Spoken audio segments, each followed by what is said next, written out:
Kevin Martin here, your UT admissions guy. Here today to discuss kind of an uncomfortable and challenging topic related to student loans and taking on debt to paying for your bachelor's degree. In the previous video, I discussed ways to build an optimal and reasonable college list, and one idea or approach is to sort of build a list that minimizes your debt load or anticipated debt load to receive your bachelor's degree. So I wanted to take a step back and look at the bigger picture of student loans and why it's critical to minimize debt. One of the very first videos I ever did for this YouTube channel was back in would have been end of 2015, talking about student loan debt, and the student loan crisis has just increased even since then. Student borrowers hold over $1.6 trillion with an average load of $35,000, and I think that's up like 30% from when I recorded that video just 5 years ago. So especially during COVID-19, it's particularly important to find ways to save cost while achieving your education. Around 15% of American adults carry student loans, with 2 in 10 borrowers who are late on payments. Over 50% of college students take out loans to afford their education, and approximately 14% of all borrowers hold more than $60,000, which accounts for about half of all of the student loan debt held. I also have a lengthy blog post that covers both building a college list and student loans. So I know I'm throwing a lot of information at you, but I cite resources in that blog post if you want to learn more about the landscape of student loan debt, in addition to resources on that post to help you, minimize costs. And so there's a disconnect that happens between students estimating the time that it will take them to pay off their loans. Most of them think it takes approximately 6 years to pay off all of their loans, but a study by the Department of Education reports that the typical repayment period for borrowers with between $20,000 and $40,000 in federal student loans takes 20 years to pay off, and that's according to a CNBC article. And of course, nobody ever anticipates failing to finish their bachelor's degree, but only about half of all Texas college students finish their degree in 6 years. At UT Austin, the 4-year graduation rate I think is around 70% now, and the 6-year graduation rate's around 85 or 90%. But still, like, life happens, and your degree gets delayed, so the amount of loans that you think are going to be required for a 4-year degree, you have to also budget in the real possibility that you have to graduate in 5 or 6 years, especially with disruptions due to COVID-19.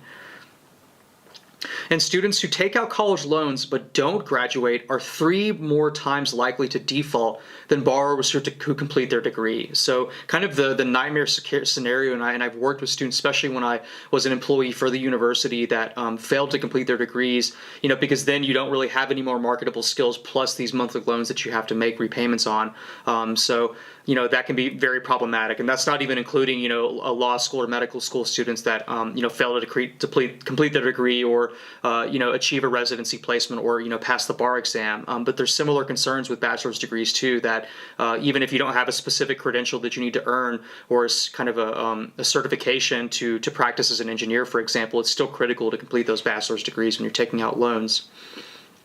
And not all loans are created equally, because private student loans often offer particularly high interest rates and fewer repayment or consolidation or options to dissolve those student loan debt through things like public service.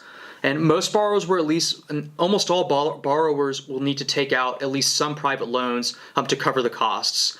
So those kind of federal subsidized or unsubsidized loans, you often have to supplement those with private loans that have less favorable terms.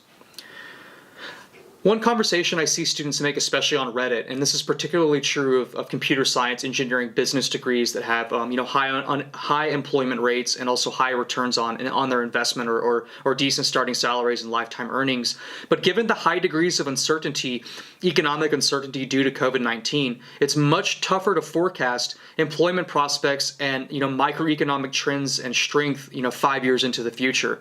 For example, you just may not have a job in your field when you graduate, or your skills may be less applicable or relevant because the global economy has moved on. So it's just more difficult to make those projections when we don't have the benefits of a strong economy like we had throughout most of the 2010s. I mentioned in the previous video that just by virtue of the lottery of being born or moving to a certain state will give you more affordable or high quality options relative to others. Even in states like California that has a robust university research system plus the California state system, their public in-state tuition fees are still much higher than the average public university in the state of Texas. Consider that the University of California, Berkeley tuition is approximately $14,200 per year, contrasted with $10,600 for in-state residents at UT Austin, or around $9,000 for Texas Tech. So California residents may spend upwards of $20,000 more to receive their degree at the University of California relative to Texas public options, and that's not even considering the higher cost of living in California metropolitan areas and their state income tax. So, staying in state as a Texas resident, we do have some great options for having a more affordable universities.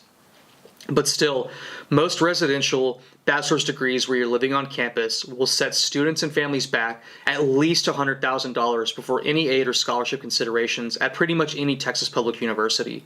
Attending an out-of-state or private university can easily exceed $250,000 for a 4-year degree. A recent study suggests that young adults from middle-income families have a higher risk for debt than do those from low and high-income families. So it's that kind of middle road, group of students that doesn't qualify for things like the Pell Grant or, gift aid from the state of Texas, but they're also not in high enough income families that they can afford or have, $100,000 set aside.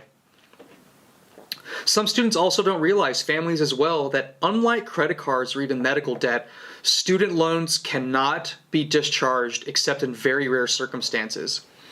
Your opportunities will be significantly limited following graduation and for years to come if you choose a university where you know that you will be saddled with debt exceeding your expected starting salary.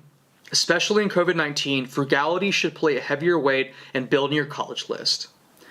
I'm going to throw at you some potential opportunity costs that I've compiled, and again, you can see additional resources that I publish in my blog post, but I just want to sort of break down possible consequences of taking on significant student debt. And by significant, I mean like greater than $40,000 or $50,000 a year, or over the course of a 4-year degree. Some costs are foregoing or delaying graduate school, medical school, law school, being forced to live at home following graduation, which may not be an option for students that whose families aren't well off or perhaps even coming from an abusive household. The inability to afford or qualify for home mortgage or car loans. So if you have a poorer credit score, you may not qualify for larger sums of cash. You may be forced to work at a less than ideal job to pay the bills, sometimes at the expense of pursuing work in your field. This was especially true when my friends were graduating, and myself included, in 2010 and 2011. Following the Great Recession of 2008 and 9, there's a lot of my friends were just simply underemployed despite being highly credentialed. It's also possible you'll have a lower net worth over kind of a long period of time and fewer resources to invest in retirement funds or even saving for rainy days. There's even a direct link between student loan repayment and an exacerbation and increase in things like mental health illnesses, pathological stress, generalized anxiety, and even suicides that have been linked to students who are worried about or unable to pay their student loans. There's also a relationship that researchers have noted between people with high levels of student loans who are not visiting doctor's offices, or they're delaying seeking out healthcare resources for fear of accumulating even more debt. You might also have to sacrifice hobbies and interests and working multiple jobs or 60-hour plus work weeks. High monthly loan repayments might also even exceed your rent and even food costs. So there's even people out there that are struggling to put food on the table, especially if you want to raise a family. You also might have less access to federal loan forgiveness programs than previously was the case. So under previous administrations, there was more direct pathways for discharging student loans through public service, like working for the government, but that may not be as available in the current administration or in future ones either. You might also even be disqualified from jobs if you fail background checks that show delinquency on loans. So this has actually happened before to many different students reporting. The federal government may even garnish your wages if you're particularly delinquent on your loans. Parents might even be on the hook for loans if students take out federal Parent Plus loans or private loans that require an adult to co-sign. And it's also going to limit opportunity costs for pursuing high-risk occupations like, joining a startup or launching your own business. So I know that's like a lot of really depressing information, but again, it's just to reinforce how important it is to graduate with as minimal debt as possible. And the realities are increasingly calling into question the value of a college degree at all. So there's a lot of commentary online to see, is a college degree a return on investment? My approach seems to be that, yes, a bachelor's degree is still necessary for just even the most basic jobs, especially ones that, if you want to work in an office, for example, or that doesn't depend on manual labor. But it definitely calls into question paying for, outrageous tuition at out-of-state or private universities. I think now more than ever, discussions are necessary about possibly delaying college enrollment by taking a gap year, asking for deferment, or even beginning studies at inexpensive community colleges that guarantee credit transfers.